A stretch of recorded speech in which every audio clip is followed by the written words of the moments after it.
উত্তপ্ত মধ্যপ্ৰাচ্য, উদ্বিগ্ন বিশ্ব। এইবাৰ আক্ৰমণৰ লক্ষ্য হ'ব পাৰে বৃহৎ প্ৰযুক্তি কোম্পানী। গুগল, আমাজন আদিত আক্ৰমণৰ হুংকাৰ ইৰাণৰ। কৰ্মচাৰীক সতৰ্ক হ'বলৈ নিৰ্দেশ কোম্পানী। মধ্যপ্ৰাচ্যত অব্যাহত আছে ভয়াৱহ যুদ্ধ। 15 দিনত ভৰি দিলে এই যুদ্ধই। সমাপ্তিৰ বিপৰীতে যেন ক্ৰমাৎ তীব্ৰতৰহে হৈছে যুদ্ধ।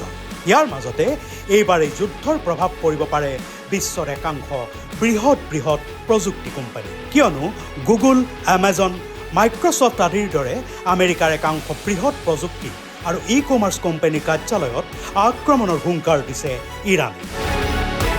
ইৰাণী সেনাৰ এই হুংকাৰৰ পাছত এতিয়া শংকিত হৈ পৰিছে একাধিক মাৰ্কিন কোম্পানী। এনে পৰিস্থিতিত কোম্পানীবোৰে নিজ কৰ্মচাৰীসকলক সতৰ্ক হৈ থাকিবলৈও আহ্বান জনাইছে।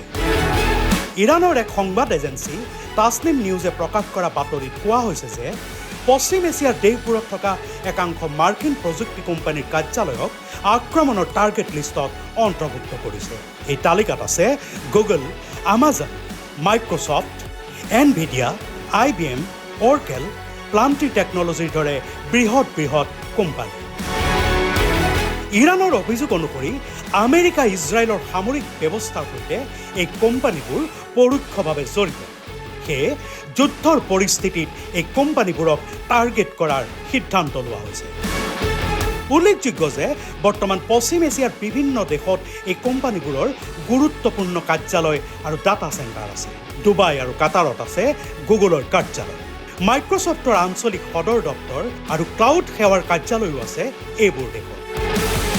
সেইদৰে আমেৰিকাৰ একাধিক বৃহৎ ক্লাউড ডাটা চেণ্টাৰ আছে UAE আৰু বাহৰেইন। কাজেই ইৰাণৰ এই হুংকাৰে এতিয়া বিশ্ববাসীক উদ্বিগ্ন কৰি তুলিছে। International desk report, nation and